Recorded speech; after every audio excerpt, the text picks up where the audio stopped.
everyone, welcome to the latest episode of Score Settles Season 2.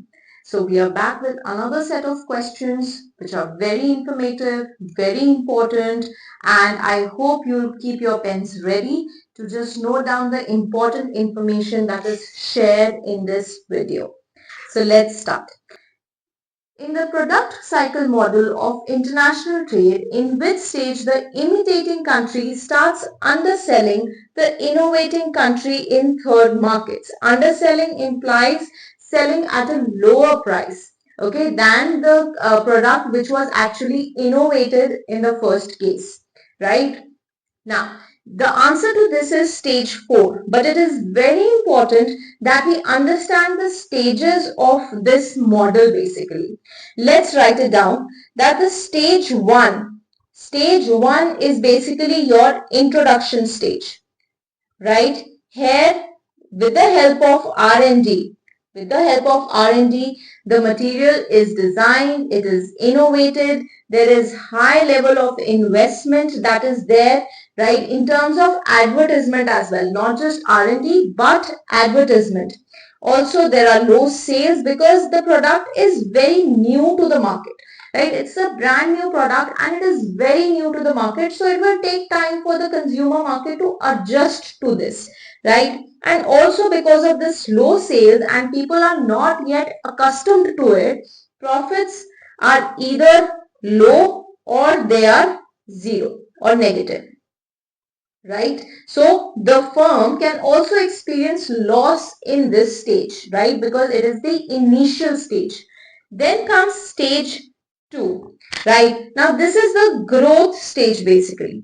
Now because aggressive advertisement was taking place in the first stage, now people have started to come to know about the product, its uses, its benefits and so on, right? And as a result, the sales increase rapidly during this stage. But again, the other side of it is that competitors also enter the market because they are keeping a watch on your product, right? So they will also start making or introducing cheaper versions of it. Though because of the level of advertisement that has already taken place by the innovating country or the innovating firm, the hold of that firm is still strong. People would believe that product.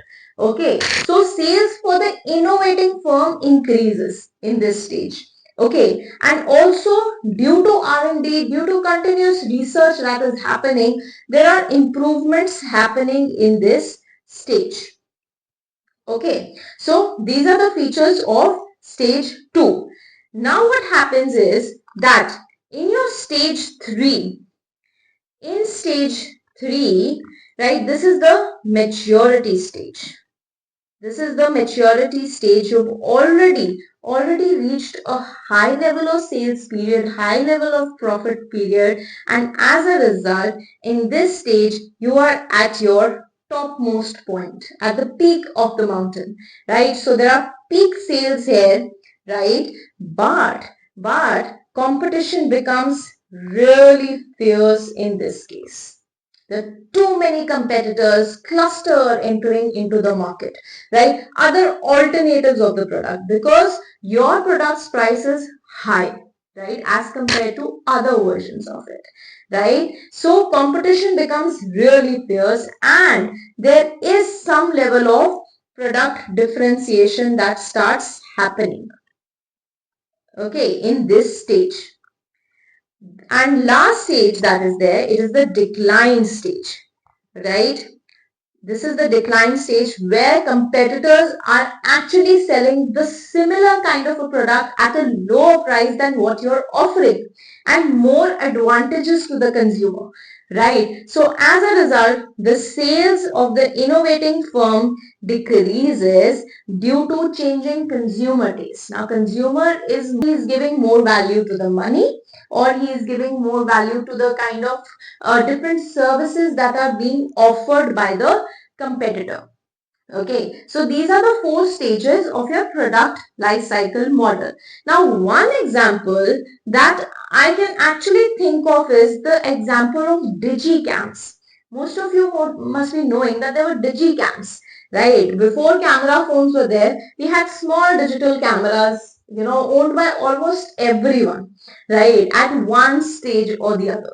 Now, digicam is like a perfect example to represent the product life cycle model. What happened? That its stage one came up in late 1990s, where this kind of a model was introduced, right? It was considered to be very expensive. The resolution was very low at that point of time because it was a very new product in the market, a handy camera which nobody could think of, a filmless camera, right? Initially, we had those Kodak cameras with 36 pictures that could be taken in one film roll, and we had to get it developed and then printed and so on, right? So, digicams was a very new kind of an approach that was introduced. That digital cameras, you can straight away plug it into your computers and take the photos, right? What a easy way. But this product was very new to the market, and as a result, it was at a very initial stage. It had low resolutions but was available at a very high cost. Then stage 2 was introduced in your mid 2000s, right? So there were reduced costs, there were increased sales, improved technologies, the pixels were improved, and there were many competitors that entered into this market. For example, Nikon was there, Fuji was there, and later even Sony came into picture and so on, right? So this period was like the boom of your digicams. Right. So I remember even I bought my first digicam in mid 2000s, right? Around in 2006 or so, right? So, third stage is that it was in early 2010s that now this became like a very standard consumer item, right? There were pink colored cameras that were introduced. There were different colors. Every person wanted to own one sleek digicam, right? Be it at any cost. Right, because now, because of the competition, the prices started decreasing and almost everybody had it, right? But then came stage 4, the decline stage, because a new thing entered into the market in the late 2000s, and that was smartphones. Smartphones with inbuilt camera, and people started feeling that we don't need digicams anymore, right? So we have smartphones, we can take pictures out of it, we can share it easily with our friends and so on, right? So stage 4 marked the decline stage of your digicams. Okay, so this is how we can explain the product cycle model. Okay, I hope this was beneficial. Next question. The null hypothesis that all slope coefficients are simultaneously equal to 0 is tested in logit model by your likelihood ratio statistics. Okay, now how is it calculated? It is calculated as 2 times, right, minus 2 into log likelihood, which is restricted data, minus the log likelihood of the unrestricted data. So minus 2 into log likelihood of restricted data minus the log likelihood of unrestricted data. And this basically estimates or compares the log likelihood of a restricted model with a unrestricted model. But again, the question is, what is actually log likelihood?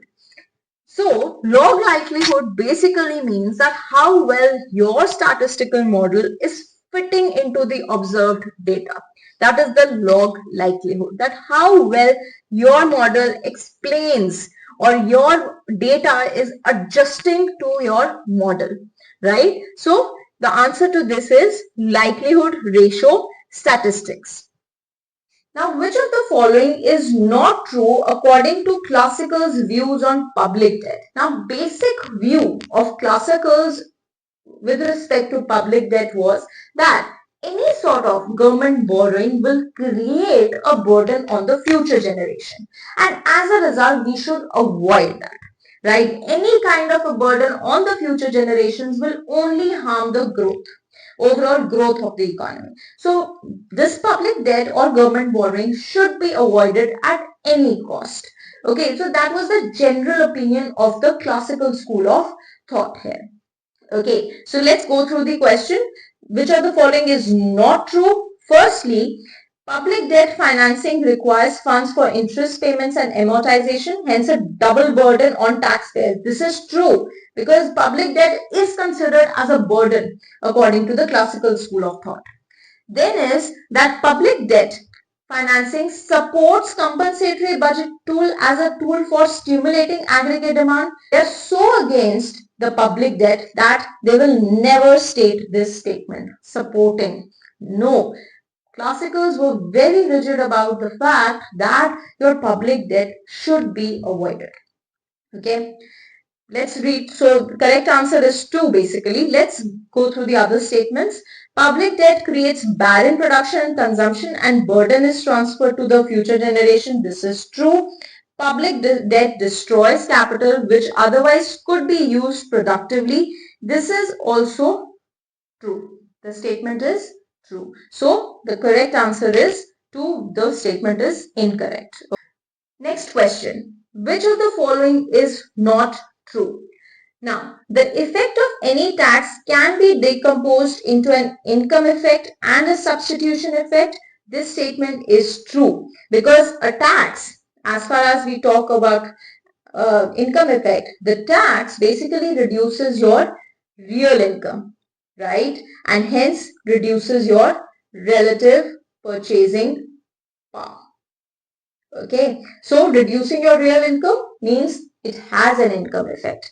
Substitution effect, any kind of a tax on a commodity will make the commodity relatively expensive, right? And it will decrease the demand for it. So tax does have a substitution effect as well. So this statement is true. Next statement is that there is a substitution effect associated with lump sum tax but no income effect. Actually, it's the other way around.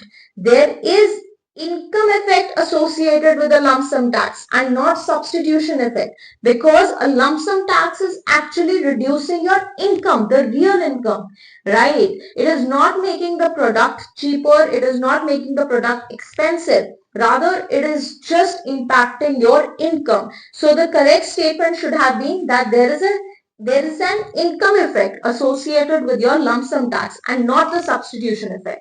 So the correct answer is 2.